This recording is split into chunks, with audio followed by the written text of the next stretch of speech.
Hello and welcome again to John's Poetry Channel. Today I'm going to read for you something very timely. It's an English translation of a prose poem by the German author Wolfgang Borchert.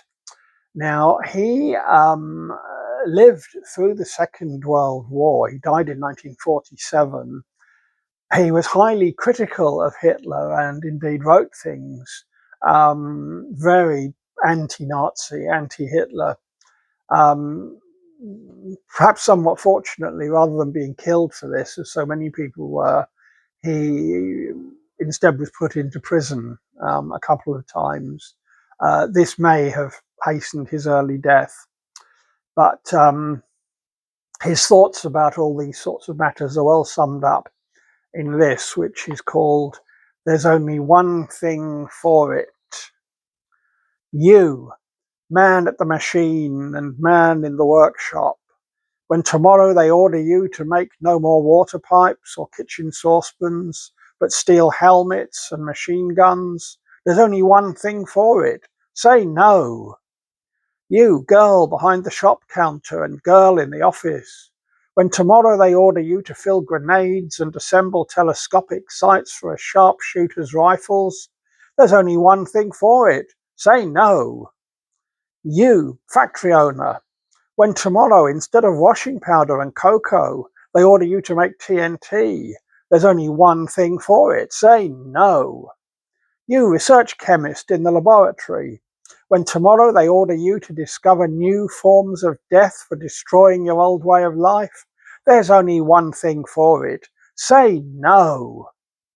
You, poet in your attic, when tomorrow they order you to compose songs of hate instead of songs of love, there's only one thing for it. Say no. You, doctor at the sick bed, when tomorrow they order you to certify men fit for active duty, there's only one thing for it. Say no. You, priest at the altar, when tomorrow they order you to praise death for the fatherland and preach a holy war, there's only one thing for it. Say no. You, captain on the merchant ship, when tomorrow, instead of wheat, they order you to take cargoes of guns and tanks, there's only one thing for it. Say no.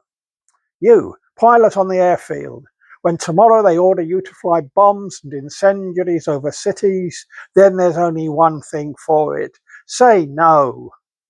You, tailor, squatting on your counter, when tomorrow they order you to start making uniforms, there's only one thing for it. Say no.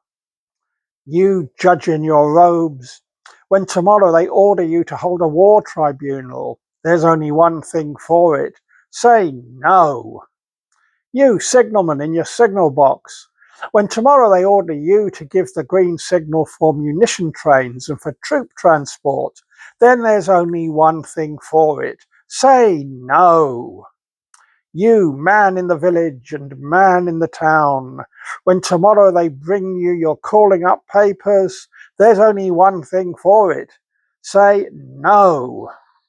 You, mother in Normandy and mother in the Ukraine, you, mother in Frisco and London, you on the Huang Ho and you on the Mississippi, and you, mother in Naples and Hamburg and Cairo and Oslo, mothers in all parts of the world, mothers of the world, when tomorrow they order you to bear children as nurses for army hospitals and as soldiers for new battles, mothers of the world, there's only one thing for it. Say no. For if you do not say no, if you do not say no, mothers, then, in the noisy, steam-hazy harbour towns, the huge ships will be mournfully silenced, and like titanic mammoth carcasses, like water-swollen corpses, idly stagger against the isolated quayside walls. Algae, seaweed, and shellfish decomposed the formerly so shimmering, droning vessels like fish rotting, graveyard smelling, overripe, sickly dead.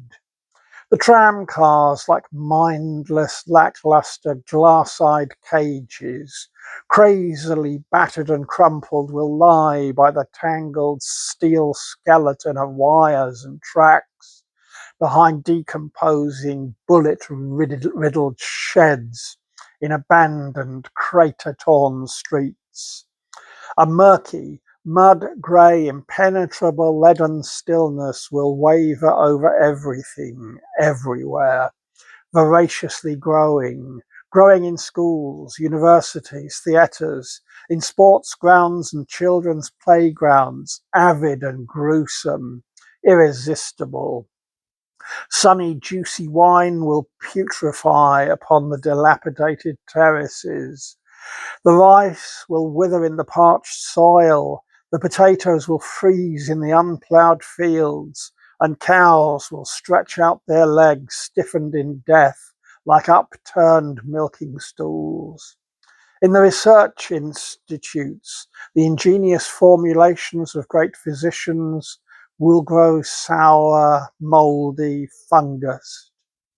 In kitchens, chambers and cellars, in cold storage sheds and warehouses, the last sack of meal, the last jar of strawberries, pumpkin and cherry juice will all decay. Bread under upturned tables and upon shattered plates will grow green, and the poured out butter will stink like tallow soap. Corn will sink in the fields like a slaughtered army beside rusted ploughshares, and the smoking red brick chimneys of thudding factories covered with eternal grass will crumble, crumble, crumble. Then will the last man with bowels torn out and microbe-infested lungs, speechless and solitary under the poisonous glittering sun, will be staggering around under the shivering stars, alone between innumerable mass graves and the cold idols of desolate towns of shattered concrete. The last man, thin, demented, blaspheming, lamenting, and his fearful lament, why, will trail off unheard on the steps, sigh through jagged ruins, expire into the rubble of churches, beat against the bunkers, submerge in pools of blood, unheard, unanswerable, the last animal cry of animal man. All this will come to pass tomorrow, tomorrow, perhaps even tonight, perhaps tonight, if, if, if you do not say no.